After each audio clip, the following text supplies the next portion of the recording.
ओम शांति। प्यारे रूहानी भाई बहनों, आज की मुरली 13 मई 2026 के इस गहरे और रूहानी मंथन में आप सभी का बहुत बहुत स्वागत है। ओम शांति जी। आज का दिन और आज की ये शिव बाबा के महावाक्य दोनों ही बहुत विशेष है। बिल्कुल, जब हम रोजमर्रा की जिंदगी की भागदौड़ में होते हैं ना, तो बाबा के ये शब्द हमारे लिए एक ठंडी छांव की तरह काम करते हैं। तो आज हम बहुत ही शांति से, बहुत ही प्यार से इन महावाक्यों की गहराई में जाएंगे। हाँ, और हमारा उद्देश्य यही है कि हम सिर्फ इन बातों को सुने नहीं, बल्कि अपने भीतर उस ईश्वरीय उपस्थिति को महसूस करें, बाबा की वाइब्रेशंस को महसूस करें। एकदम सही कहा। तो शुरुआत करते हैं आज की मुरली के मुख्य सार से, जिसे हम प्यार से मीठे बच्चे कहते हैं।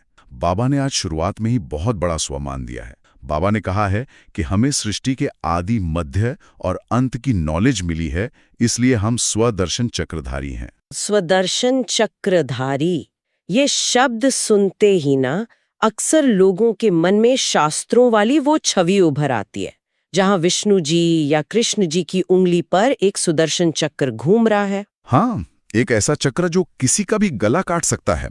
बचपन से हमने सीरियल्स में और कहानियों में यही तो देखा है। बिल्कुल देखा है, लेकिन बाबा ने इसका इतना रूहानी और इतना गहरा अर्थ हमें समझाया है। स्वदर्शन मतलब स्वयं का दर्शन, अपने आत्मा के उस अनादि और सत्य स्वरूप को देखना। और ये चक्र क्या है फिर? ये चक्र है समय का चक्र, आदि, मध्य और अंत का ज्ञान। जब आत्मा को ये समझ आ जाता है कि मैं कौन हूँ, मैं कहाँ से आई हूँ और ये पूरी सृष्टि का नाटक कैसे चल रहा है, तो वो ये ज्ञान का चक्र अपनी बुद्धि में घुमाती है। वाह! तो मतलब ये कोई हिंसक हथियार नहीं है जो बाहर किसी को नुकसान पहुंचाए? नहीं, बिल्कुल नहीं। ये तो हमारे अंदर के अज्ञान को, हमारे अंदर के अंधकार को काटता है। लेकिन एक बात है, ब्रह्मांड का इतिहास, समय का चक्र, सतो प्रधान से तमो प्रधान होने की यात्रा, ये सब बहुत विशाल विषय हैं। इस अनंत चक्र को अपनी इतनी छोटी सी बुद्धि में संभाल लेने की बात थोड़ी भारी नहीं लगती? मतलब क्या ये एक बौद्धिक बोझ जैसा नहीं लगता? ये सवाल बहुत स्वाभाविक है। सतह से देखने पर ये किसी को भी जानकारी का एक बहुत बड़ा पहाड़ लग सकता है, लेकिन हमें ये समझना होगा कि ये कोई स्कूल या कॉलेज की सांसारिक विद्या नहीं है जिसे हमें रटना है। हाँ, रटने वाली बात तो बाबा कभी कहते ही नहीं है। सही कहा। जब हमें ये समझ में आ जाता है कि ये दुनिया एक बेहद का ड्रामा है और हर आत्मा अपना अपना एक निश्चित पार्ट बजा रही है, तो ये ज्ञान फिर बोझ नहीं रहता, वो एक समझ बन जाती है। बिल्कुल, ये एक दिव्य दृष्टि बन जाता है। इस दृष्टि से देखने पर हर परिस्थिति, चाहे वो कितनी भी जटिल क्यों ना हो, एकदम स्पष्ट नजर आने लगती है। इस चक्र को जानने का सीधा सा अर्थ है ये समझना कि जो कुछ भी हो रहा है वो एक तय चक्र का हिस्सा है। मतलब ये नजरिया बदलने की बात है, जिससे जीवन का सारा बोझ, सारी चिंताएं हल्की हो जाती हैं। एक तरह से कहें तो हमें पूरे ड्रामा का एक बर्ड्स आई व्यू मिल जाता है। एकदम सही शब्द इस्तेमाल किया आपने, बर्ड्स आई व्यू। जब हम ऊपर से देखते हैं तो नीचे की छोटी छोटी उलझनें हमें परेशान नहीं करती, हम हर चीज को साक्षी होके देख पाते हैं। बहुत सुंदर। अच्छा, आज बाबा ने ना एक बड़ा ही रोचक प्रश्न सामने रखा है। हम रोज देखते हैं कि बाबा कैसे साधारण जीवन के उदाहरण देकर हमें समझाते हैं। हाँ, बाबा की यही तो खूबी है, वो बहुत भारी भरकम शब्दों का इस्तेमाल नहीं करते। जी, तो प्रश्न ये है कि रूह को पावन बनाने के लिए रूहानी बाप कौन सा इंजेक्शन लगाते हैं? और इसका जो उत्तर बाबा ने दिया है वो है मनमना भव का इंजेक्शन। मनमना भव, सिर्फ एक शब्द, लेकिन इसमें पूरी योग की यात्रा समाई हुई है। बिल्कुल। और मुझे यहाँ ना एक शारीरिक डॉक्टर की प्रक्रिया याद आ रही है। जब कोई मरीज बहुत गंभीर हालत में होता है, मान लीजिए आईसीयू में है, तो डॉक्टर उसे कोई टैबलेट खाने को नहीं देता। हाँ, क्योंकि टैबलेट को पचने में और असर करने में तो बहुत घंटों का समय लगेगा और मरीज के पास इतना समय नहीं होता। बिल्कुल। तो डॉक्टर क्या करता है, वो सीधा नसों में इंजेक्शन लगाता है ताकि दवा सीधा ब्लड स्ट्रीम में जाए और तुरंत असर करे। तो क्या हम इसे आत्मा की स्थिति से जोड़कर देख सकते हैं? बहुत ही सटीक उदाहरण दिया आपने। अगर हम अपनी आत्मा की स्थिति देखें तो जन जन्मांतर के विकारों की जो बीमारी रूह को लग गई है वो बहुत गहरी है। हम सब एक तरह से आध्यात्मिक आईसीयू में ही तो थे। हाँ, कलयुग के अंत में हमारी हालत कुछ वैसी ही तो हो गई थी। जी, और ये बीमारी सिर्फ ऊपर ऊपर के कर्मकांडों से या सिर्फ अच्छी अच्छी बातें कर लेने से ठीक नहीं हो सकती। मतलब सिर्फ ज्ञान को बुद्धि के स्तर पर समझ लेने से बात नहीं बनेगी? नहीं बनेगी। जिस तरह दवा को पाचन तंत्र से गुजरने में समय लगता है, वैसे ही अगर हम भगवान को सिर्फ तर्कों के माध्यम से अपनी बुद्धि से समझने की कोशिश करते हैं, तो वो अक्सर ओवर थिंकिंग का रूप ले लेता है। हम बस सोचते रह जाते हैं। हाँ, और उससे आत्मा पावन तो नहीं होती, बल्कि और उलझ जाती है। इसीलिए हमारे रूहानी सर्जन शिव बाबा सीधा याद का इंजेक्शन लगाते हैं। मन मना भव, अर्थात मेरे मन में समा जाओ, अपने मन को मुझ में लगाओ। ये जो याद है, ये सीधे आत्मा के केंद्र पर वार करती है। पर एक बात और है, ये जो भौतिक इंजेक्शन होता है ना दुनिया का, वो तो बड़ा दर्दनाक होता है। सुई चुभती है तो दर्द होता है, डर भी लगता है। हाँ, बच्चों को तो खास तौर पर बहुत डर लगता है इंजेक्शन से। लेकिन जो बाबा का ये याद का इंजेक्शन है, ये तो बिल्कुल दर्दनाक नहीं है। यही तो इस ईश्वरीय प्रक्रिया की सबसे बड़ी सुंदरता है।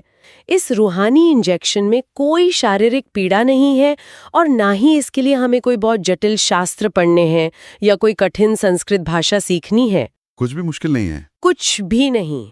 ये आत्मा और परमात्मा के बीच का एक सीधा और बहुत ही प्राकृतिक कनेक्शन है। बाबा बहुत ही सीधे सादे शब्दों में कहते हैं कि मीठे बच्चे, बस मुझे याद करो। मुझे याद करो। हाँ, ये कोई कर्मकांड नहीं है, ये एक गहरी साइलेंस है जहां आत्मा अपनी बैटरी को उस परम शक्ति से, उस मास्टर सर्वशक्तिवान से चार्ज करती है। ये जो साइलेंस की आपने बात की ना, इस सीधे कनेक्शन की बात करें तो जो सबसे पहला शब्द हम अपने रूहानी परिवार में अक्सर प्रयोग करते हैं वो है ओम शांति। जी, ओम शांति। हम दिन में शायद 20 बार इसे बोलते होंगे एक दूसरे से मिलते हुए, लेकिन अगर हम बाबा के बताए हुए अर्थ पर ध्यान दें तो ये सिर्फ एक अभिवादन नहीं है जैसे दुनिया में लोग गुड मॉर्निंग या नमस्ते कहते हैं। ये वैसा नहीं है। बिल्कुल नहीं। ये तो एक बहुत गहरी स्मृति है। हाँ, बाबा कहते हैं कि ये आत्मा का अपना परिचय है। ओम शांति का मतलब है मेरा स्वरूप शांत है और मेरा रहने का स्थान शांति धाम है, यानी परम धाम, जो हमारा असली घर है। कितनी गहरी बात है ये। हम खुद को याद दिला रहे हैं कि मैं कौन हूँ। पर सोचने वाली बात यह है कि अगर हमारा असली स्वरूप ही शांति है, हम शांति के सागर के बच्चे हैं, तो जब हम रोजमर्रा की भागदौड़ में होते हैं, ऑफिस में होते हैं या घर के कामों में उलझे होते हैं, तो ये शांति अचानक से भंग क्यों हो जाती है?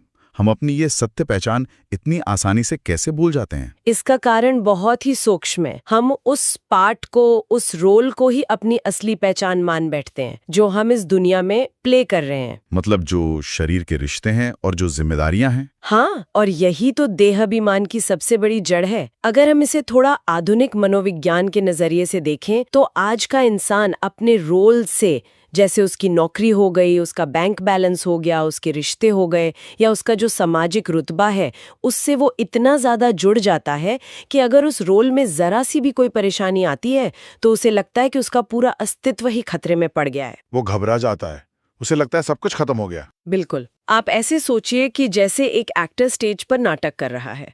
अब अगर वो एक्टर अपने किरदार में इतना ज्यादा खो जाए कि वो भूल ही जाए कि उसका असली घर कहाँ है, उसके असली माता पिता कौन है, तो वो उस नाटक की हर परेशानी को, हर दुख को अपना वास्तविक दुख मान लेगा। और फिर वो स्टेज पर ही रोने लगेगा, ये सोचकर कि ये सब मेरे साथ सच में हो रहा है। हाँ, जबकि असल में वो तो सिर्फ एक नाटक है। कुछ देर बाद पर्दा गिरेगा और उसे अपने घर जाना है। ये एक्टर वाला उदाहरण बहुत कुछ स्पष्ट कर देता है। यानी जब हमें उस शांति धाम की, अपने उस प्यारे से घर परम धाम की याद पक्की होती है, तो ये हमें नाटक के किरदार से एक स्वस्थ दूरी बनाए रखने में मदद करता है। एक तरह का बेहद का वैराग्य उत्पन्न करता है। जी, और यही वैराग्य इंसान को सही मायने में देही अभिमानी बनाता है। जब हमारे अंदर ये स्मृति हर पल रहती है कि हम यहाँ सिर्फ एक सीमित समय के लिए अपना पाठ बजाने आए हैं, तो दुनिया की उलझने, लोगों के ताने या कोई भी नुकसान आत्मा के उस शांत स्वरूप को भंग नहीं कर पाता। हम अचल अडोल रहते हैं। बिल्कुल। तो जब आत्मा को अपने इस शांत स्वरूप का एहसास होता है, तो स्वाभाविक रूप से ये सवाल उठता है कि ये शांति भंग कैसे हुई? मतलब सतोप्रधान से हम नीचे कैसे आए? और यहीं पर ना वापस स्वदर्शन चक्र को गहराई से समझने की बात आती है। जैसा कि हमने शुरुआत में कहा कि ये कोई भौतिक हथियार नहीं है, तो फिर ये चक्र आत्मा के स्तर पर काम कैसे करता है? इसे ऐसे समझते हैं, स्वदर्शन का सीधा अर्थ हमने जाना कि स्वयं का दर्शन करना, और चक्र का अर्थ है इस पूरी सृष्टि के घूमने की जो प्रक्रिया है, वो जो 4 युगों का चक्र है, सतयुग, त्रेता युग, द्वापर युग और कलयुग। हाँ बिल्कुल, कैसे ये दुनिया सतो प्रधान यानी बिल्कुल नई से तमो प्रधान यानी पुरानी होती है और फिर पुरानी से दोबारा नई बनती है। जब हमारी बुद्धि में ये चक्र घूमता है तो ये हमारे अंदर की अज्ञानता की जड़ को काटता है। अज्ञानता की जड़ को काटना, थोड़ा इसे और विस्तार से बताएंगे। देखिए, आज मनुष्य के मन में सबसे बड़ा डर क्या है? भविष्य का डर कि कल क्या होगा, या फिर कुछ खोने का डर, मेरी नौकरी चली जाएगी, मेरे अपने मुझसे दूर हो जाएंगे, मेरी सेहत खराब हो जाएगी। हाँ, आजकल तो हर इंसान किसी न किसी एंग्जाइटी से जूझ रहा है। बिल्कुल, लेकिन जब आत्मा को ये स्पष्ट दिखाई देता है कि ये तो एक बेहद का ड्रामा है जो अपने निश्चित समय पर फिर से रिपीट होगा, जो कुछ हो रहा है वो कल्याणकारी है, तो वो जो भविष्य का डर है वो खुद ब खुद कट जाता है। क्योंकि हमें पता है कि अंत में जीत तो सत्य की ही होनी है, हम वापस स्वर्ग में जाने वाले हैं। जी, यही वो चक्र है जो माया के वार को काटता है। लेकिन यहाँ कोई एक तर्क ये भी तो दे सकता है कि इतिहास और समय का ज्ञान तो दुनिया के कई विचारकों ने, बड़े बड़े दार्शनिकों ने और इतिहासकारों ने भी दिया है। तो फिर बाबा क्यों कहते हैं कि ये ज्ञान सिर्फ परमात्मा ये दे सकते हैं, कोई मनुष्य मात्र नहीं दे सकता? ये बहुत ही तार्किक और सुंदर प्रश्न है। आप खुद सोचिए, जो व्यक्ति खुद इस जन्म मरण के चक्र के अंदर फंसा हुआ है, जो खुद इस नाटक का हिस्सा है, वो पूरे चक्र को बाहर से कैसे देख सकता है? मतलब वो तो खुद स्टेज पर है। वही बात है ना, एक एक्टर जो स्टेज पर खड़ा होकर अपना डायलॉग बोल रहा है, वो पूरे प्ले का डायरेक्टर तो नहीं हो सकता। उसे नहीं पता कि पर्दे के पीछे क्या चल रहा है या अगले सीन में क्या होने वाला है। सही कहा, उसकी दृष्टि तो सीमित है। लेकिन शिव बाबा पुनर्जन्म से मुक्त है, वो जन्म मरण के इस चक्र में नहीं आते, इसीलिए सिर्फ वो ही आदि, मध्य और अंत का एकदम सटीक ज्ञान दे सकते हैं। मनुष्य की बुद्धि, बड़े से बड़े वैज्ञानिक की बुद्धि भी केवल इतिहास के कुछ हजार सालों तक ही पहुंच सकती है। हाँ, वो कार्बन डेटिंग वगैरह करके कुछ अंदाजा लगा लेते हैं, बस अंदाजा ही लगाते हैं। लेकिन पूरे 5000 वर्ष के कल्प का जो ये रहस्य है, ये तो सिर्फ वो परमपिता परमात्मा ही खोल सकते हैं जो इस सृष्टि के रचयिता हैं। बिल्कुल। और ये जो चिंता मुक्त होने वाली बात आपने बताई ना, ये सीधे हमारी आंतरिक बीमारियों के इलाज से जुड़ती है। आज के मंथन में बाबा ने खुद को रूहानी अविनाशी सर्जन कहा है। रूहानी अविनाशी सर्जन, बहुत प्यारा शब्द है। हाँ, जब हमारा शरीर बीमार होता है तो हम जिस्मानी सर्जन के पास जाते हैं, ऑपरेशन करवाते हैं, पर यहाँ तो हमारी रूह ही पतित बन गई है। लेकिन अगर हम थोड़ा भक्ति मार्ग के नजरिए से देखें तो आत्मा को पावन बनाने के लिए सदियों से बहुत प्रयास किए गए हैं। हाँ, बहुत कठिन प्रयास किए गए हैं। लोगों ने गंगा स्नान किए, मीलों की तीर्थ यात्राएं की, नंगे पैर चले, बड़े बड़े जप तप किए, व्रत रखे। फिर बाबा ऐसा क्यों कहते हैं कि इन सब शारीरिक कर्मकांडों से आत्मा के पाप भस्म नहीं होते? ये थोड़ा कई बार लोगों को कड़वा लग सकता है। कड़वा लग सकता है, लेकिन अगर हम बहुत ही ठंडे दिमाग से और तार्किक रूप से सोचें तो ये बिल्कुल सत्य है। पानी किस चीज को साफ कर सकता है? शरीर को या कपड़ों को? जन्म जन्मांतर के विकर्मों का जो इतना गहरा बोझ आत्मा पर है, आत्मा पर जो तमो प्रधानता की खाद चढ़ गई है, वो इन बाहरी चीजों से भस्म नहीं होती। वो खाद, वो मैल पानी से कैसे धुलेगा? बिल्कुल, अगर ऐसा होता, अगर तीर्थों पर जाने से या स्नान करने से आत्मा सच में पावन हो जाती, तो दुनिया आज इतनी तमो प्रधान और दुखदायी अवस्था में नहीं होती। हर दिन हम देखते हैं कि दुनिया नीचे ही गिर रही है। हाँ, भ्रष्टाचार, क्रोध, दुख बढ़ता ही जा रहा है। तो ये साबित करता है कि इन सारे प्रयासों के बावजूद आत्मा धीरे धीरे सतो प्रधान से नीचे उतरकर तमो प्रधानी बनी है। आत्मा की सीढ़ी नीचे ही उतरी है। मतलब वो मैल जमा ही होता गया। तो फिर इस अशुद्धि को, इस विकारों की बीमारी को जड़ से खत्म करने की वास्तविक विधि क्या है? वो रूहानी सर्जन कौन सी विधि बताते हैं? में कम याद करो, अर्थात केवल एक मुझ बाप को याद करो। जी, केवल एक को, वो जो परम पवित्र अग्नि है, यानी परमात्मा की निरंतर याद, केवल वही आत्मा की अशुद्धियों को जला सकती है। इसे हम योग की अग्नि कहते हैं। योग की अग्नि। हाँ, रूहानी सर्जन बाहर से कोई मलहम नहीं लगाते कि शरीर पर कुछ लगा दिया। वो इस आंतरिक योग अग्नि को प्रज्वलित करने का रास्ता बताते हैं। जब आत्मा उस परम पावन सत्ता के साथ अपना कनेक्शन जोड़ती है, तो जैसे सोने को आग में तपाने से उसकी सारी मिलावट, सारी खाद जल जाती है और वो 24 कैरेट का शुद्ध सोना बन जाता है। बिल्कुल वैसी ही प्रक्रिया आत्मा के साथ होती है। हाँ, वैसे ही आत्मा अपनी सारी बुराइयों को भस्म करके पुनः अपनी सतो प्रधान अवस्था में लौट आती है। क्या बात है। और जब आत्मा तमो प्रधान होती है तो उसका प्रभाव सिर्फ उस व्यक्ति तक सीमित नहीं रहता है ना, उसका असर तो बाहर की दुनिया पर, पूरे समाज पर और यहाँ तक कि 5 तत्वों की प्रकृति पर भी पड़ता है। बिल्कुल पड़ता है। जैसी दृष्टि वैसी सृष्टि। और इसी से हमें भारत की कहानी समझ आती है। बाबा के महावाक्यों में ना भारत को लेकर एक बहुत गहरा दर्द भी महसूस होता है और साथ ही एक अथार रहम भी दिखाई देता है। हाँ, बाबा को भारत पर बहुत तरस आता है। वो भारत जो कभी हेवन था, सुखधाम था, परिस्तान था, बाबा ने आज मुरली में अजमेर और सोनी द्वारिका का बहुत सुंदर उदाहरण दिया, जहां कभी सोने और हीरे जवाहरात के महल हुआ करते थे। सोने की चिड़िया कहा जाता था भारत को। बिल्कुल, लेकिन आज वही भारत कितना तमो प्रधान और एकदम रौरव नर्क बन गया है। गरीबी है, दुख है, बीमारियां हैं। ये इतना बड़ा पतन कैसे हुआ? एक झटके में तो नहीं हुआ होगा। नहीं, इसे ही तो बाबा सत्यनारायण की सच्ची कहानी कहते हैं। ये पूरी यात्रा है। ड्रामा के अनुसार भगवान को अपने जन्म स्थान पर, क्योंकि शिव बाबा भारत में ही अवतरित होते हैं, तो उन्हें इस धरती पर तरस आता है। इस लॉजिक को हमें बहुत गहराई से समझना होगा। जो चीज सबसे ऊंची होती है, समय के साथ वही सबसे नीचे आती है। ये तो प्रकृति का नियम है। हाँ, जो इमारत जितनी भव्य होगी, जितनी ऊंची होगी, जब वो गिरेगी तो उसका खंडर भी उतना ही बड़ा और उतना ही भयानक होगा। इसे समझने के लिए हम श्री कृष्ण की आत्मा का उदाहरण ले सकते हैं, जो सबसे सटीक है। श्री कृष्ण जो सतयुग के पहले राजकुमार थे। जी, जो पावन नंबर 1 थे, 16 कला संपूर्ण। वही आत्मा जब 84 जन्मों का पूरा चक्कर लगाती है तो जन्म लेते लेते इस कलयुग के अंत में आकर वो भी तमो प्रधान बन जाती है। लेकिन यहाँ एक बड़ी मनोवैज्ञानिक उलझन है। जो आत्मा इतनी पावन थी, सबसे पवित्र थी, वो सबसे नीचे कैसे गिर सकती है? आमतौर पर तो दुनिया में यही धारणा होती है कि जो अच्छा है वो हमेशा अच्छा ही रहेगा, देवता तो हमेशा देवता ही रहते हैं। ये जो गोरे से काले होने का या शाम बनने का सफर है, ये थोड़ा कंफ्यूजिंग लगता है कई बार। ये कंफ्यूजन इसलिए है क्योंकि दुनिया को पुनर्जन्म के पूरे चक्र का ज्ञान नहीं है। आज बाबा ने कामचिता पर बैठने की बात भी कही है। इसका वास्तव में अर्थ क्या है? ये बहुत ही गहरा और विचार करने वाला सवाल है। कामचिता का अर्थ केवल शारीरिक विकार तक सीमित नहीं है, जैसा कि दुनिया समझती है। तो इसका व्यापक अर्थ क्या है? इसका अर्थ है इस भौतिक दुनिया से, देह से और इन 5 तत्वों से अत्यधिक लगाव हो जाना।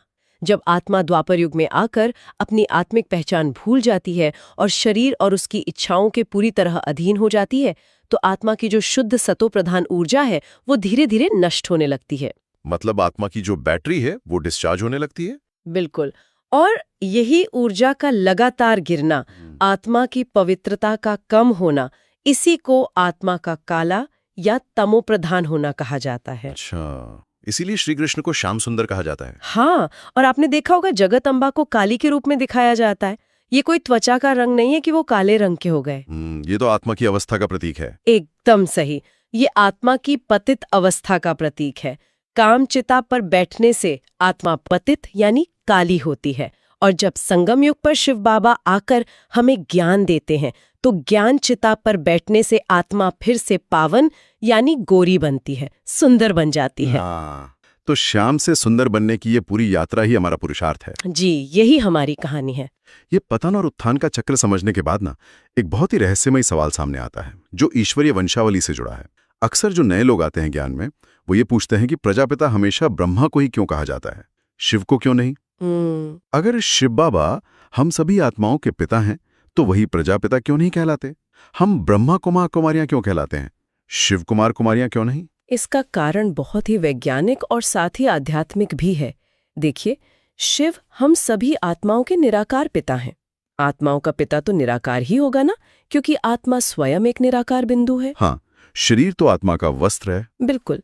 लेकिन जब इस संगम युग पर एक नई सृष्टि की रचना करनी है, जब इस पुरानी तमो प्रधान दुनिया में मनुष्यों को अडॉप्ट करके उन्हें गोद लेकर ब्राह्मणों की नई रचना करनी है, तो उसके लिए एक साकार माध्यम की आवश्यकता तो होगी ही ना। हाँ, भगवान ऊपर से तो कोई जादू की छड़ी नहीं घुमाएंगे। सही कहा। एक निराकार सत्ता सीधा किसी साकार मनुष्य को कैसे अडॉप्ट करेगी? कैसे उससे बात करेगी?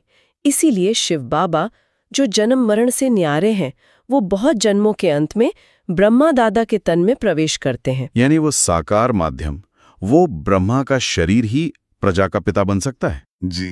इसीलिए शिव बाबा ब्रह्मा के मुख से जो ज्ञान सुनाते हैं, उस ज्ञान को सुनकर जो आत्माएं अपना जीवन बदलती है, पवित्रता का व्रत लेती हैं, वे मुख वंशावली ब्राह्मण कहलाती हैं। ये व्यवस्था सच में बहुत ही तार्किक लगती है।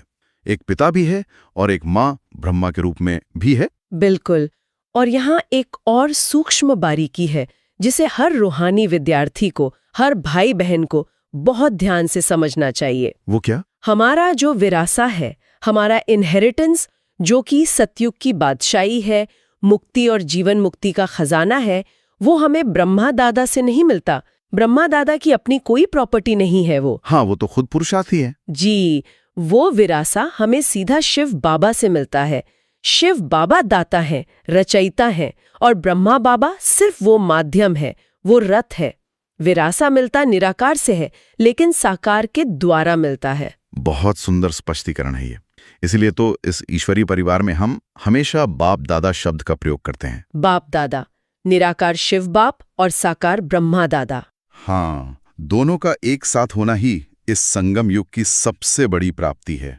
उस निराकार परम सत्ता को जिसे कोई देख नहीं सकता, उसे महसूस करने के लिए इस साकार माध्यम का होना एक बहुत बड़ा आधार बन जाता है हमारे लिए। ये सच में एक बहुत ही मीठा रिश्ता है।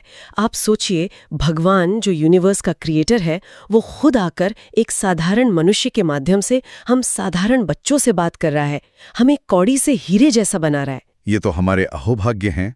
अच्छा, अब जब इतनी गहरी और रहस्यमयी बातें सामने आई हैं, तो सबसे बड़ा सवाल ये उठता है कि इन महावाक्यों को हम अपनी रोजमर्रा की जिंदगी में कैसे उतारें, क्योंकि सिर्फ सुन लेने से तो स्वर्ग नहीं मिलेगा। बिल्कुल नहीं, सुनने के बाद उसे जीना पड़ता है। हाँ, तो बाबा ने आज धारणा के लिए बहुत स्पष्ट निर्देश दिए हैं। धारणा का अर्थ ही यही है कि ज्ञान को अपने व्यवहार में, अपने कर्मों में शामिल करना। बाबा ने आज 2 मुख्य बातें कही हैं।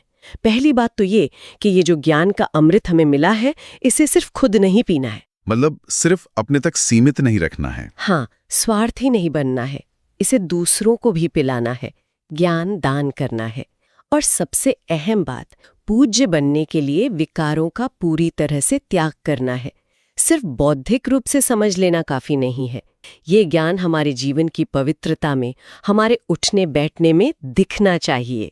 पवित्रता का मतलब सिर्फ ब्रह्मचर्य नहीं, बल्कि विचारों में भी पवित्रता हो, किसी के प्रति ईर्ष्या या नफरत ना हो। एकदम सही। और दूसरी बात जो बाबा ने आज स्पष्ट की, वो पूरी तरह से निश्चय बुद्धि होने के बारे में है। निश्चय बुद्धि विजयते। जी, जो बाप हमें इस नर्क से निकालकर स्वर्ग के लायक बना रहे हैं, उनकी हर एक श्रीमत पर, हर एक बात पर हमारा 100% विश्वास होना चाहिए। उसमें कोई अगर मगर नहीं होना चाहिए। बिल्कुल नहीं। संशय के लिए यहाँ कोई जगह नहीं है। अगर वो परम सत्ता, वो भगवान कह रहे हैं कि बच्चे तुम ही विश्व के मालिक बनने वाले हो, तो उस पर अटल विश्वास होना चाहिए। जरा सा भी संशय हमारे पुरुषार्थ में सबसे बड़ी रुकावट बन जाता है। और यही अटल विश्वास आत्मा को वरदान का अधिकारी बनाता है। आज का जो बाबा का वरदान है, वो तो जैसे एक बहुत बड़ी मास्टर चाबी है हम सभी के लिए। बहुत ही शक्तिशाली वरदान है आज का। हाँ, बाबा ने कहा है, अनुभव की विल पावर द्वारा माया की पावर का सामना करने वाले अनुभवी मूर्त भव। ये अनुभव की अथॉरिटी क्या होती है?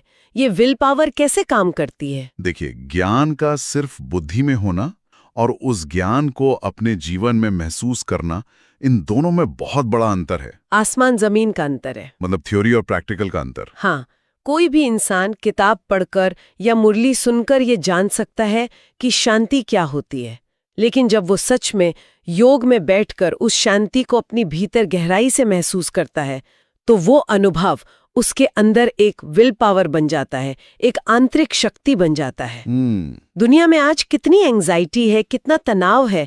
माया हर तरफ से हावी होने की कोशिश करती है, कभी बीमारी के रूप में, कभी रिश्तों के टकराव के रूप में। हाँ, माया तो रोज नए रूप बदल कर आती हैं।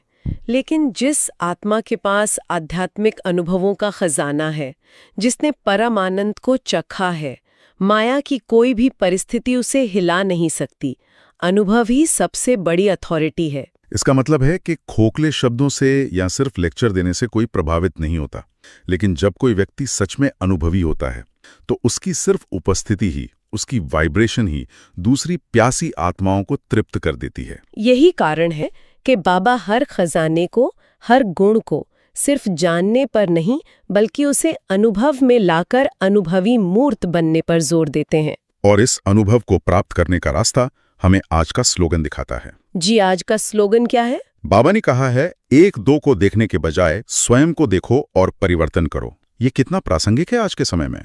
आजकल सोशल मीडिया और बाहरी दिखावे के इस दौर में इंसान दूसरों को देखने और तुलना करने में ही अपनी सारी ऊर्जा खत्म कर रहा है। ये आज के समय की सबसे बड़ी मनोवैज्ञानिक बीमारी है। हम स्क्रॉल करते रहते हैं और दूसरों की जिंदगी से अपनी जिंदगी को तौलते रहते हैं। हाँ, फलां व्यक्ति क्या कर रहा है, वो आगे कैसे बढ़ गया, उसमें क्या कमी है। और जो दूसरों की कमियां देखने में व्यस्त है, वो कभी अपने अंदर के खजानों का अनुभव कर ही नहीं सकता।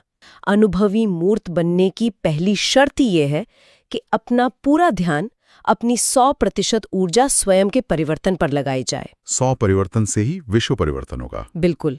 जो दूसरों को देखता है वो हमेशा उलझता है, वो शिकायतें करता है, लेकिन जो स्वयं को देखता है वो हर परिस्थिति में सुलझ जाता है, वो समाधान निकाल लेता है। और इसी सुलझी हुई अवस्था को, इसी स्थिरता को बाप दादा के आज के अव्यक्त इशारे और भी स्पष्ट करते हैं। बाप दादा का इशारा है, सदा अचल, अडोल, एक रस स्थिति का अनुभव करो। ये हम सभी के लिए एक गहरा आत्मनिरीक्षण है, एक चेकिंग है। हमें क्या चेक करना चाहिए? हमें खुद से ये पूछना चाहिए कि क्या आत्मा को हर गुण और शक्ति का अनुभव है? क्या मैं सच में अनुभव की उस अथॉरिटी सीट पर बैठा हूं? क्योंकि अगर बैठा हूं तो दुनिया की कोई भी हलचल मुझ पर प्रभाव नहीं डाल सकती। कोई निंदा करे या स्तुति करे, हम समान रहें। जी, जिस भी शक्ति की आवश्यकता होगी, चाहे वो किसी का कड़वा बोल सहन करने की शक्ति हो या किसी की कमी कमजोरी को समाने की शक्ति हो, अगर हमारा अनुभव पक्का है तो वो शक्ति 1 सेकंड में हमारी सहयोगी बन जाएगी। 1 सेकंड में। हाँ, सोचना नहीं पड़ेगा, वो स्वतः ही कार्य करेगी। ये सच में मास्टर सर्वशक्तिवान की स्थिति है। हाँ, एक बहुत ही ऊंची स्टेज है। तो चलिए, इसी अचल, अडोल और एक रस स्थिति का अनुभव करने के लिए हम कुछ पल का मौन रखें। जी बिल्कुल। आज के इस पूरे मंथन से निकले इन स्वमानों को, इन एफर्मेशंस को अपनी आत्मा में गहराई से उतरने दें। हर स्वमान के बाद कुछ पल का ठहराव होगा ताकि आप और हम इस रूहानी वाइब्रेशन को भीतर बहुत गहराई से महसूस कर सकें। मैं सृष्टि चक्र का ज्ञान रखने वाली स्वदर्शन चक्रधारी आत्मा हूं। मैं अनुभव की अथॉरिटी पर स्थित एक अचल अडोल आत्मा हूं। मैं मास्टर सर्वशक्तिवान अनुभवी मूर्त आत्मा हूं। इस अनुभूति में सच में एक अलग ही ठहराव है, एक अलग ही सुकून है। जब हमारा मन इन शक्तिशाली स्वमानों में टिकता है तो ऐसा प्रतीत होता है जैसे बाहर का सारा शोर, समय की सारी भागदौड़ रुक सी गई हो और केवल परमात्मा और आत्मा का सत्य स्वरूप ही शेष रह गया हो। हाँ, ये बहुत शांतिदायक है। यही वो रूहानी सफर है जहां रोज बाबा के इन महावाक्यों के माध्यम से हमें एक नई ऊर्जा प्राप्त होती है, एक नई दृष्टि मिलती है। जी, ये रोज की हमारी खुराक है। तो प्यारे भाई बहनों, अगर आज की मुरली से, इस गहरे मंथन से आपको कोई विशेष प्रेरणा मिली हो या किसी स्वमान का बहुत गहरा अनुभव हुआ हो, तो उसे आज पूरे दिन अपने जीवन में धारण करें। और सिर्फ खुद तक नहीं, दूसरों को भी अपने व्यवहार से प्रेरित करें। बिल्कुल। अपने विचार या अपना अनुभव आप कमेंट में जरूर साझा करें ताकि उसे पढ़कर अन्य आत्माओं को भी आगे बढ़ने की शक्ति मिले। क्योंकि ज्ञान बांटने से ही बढ़ता है। एकदम सही। याद रखें, आपका हर एक शुभ संकल्प ही विश्व कल्याण की बहुत बड़ी सेवा है। तो खुश रहिए, हल्के रहिए और बाबा की याद में रहिए। ओम शांति। ओम शांति।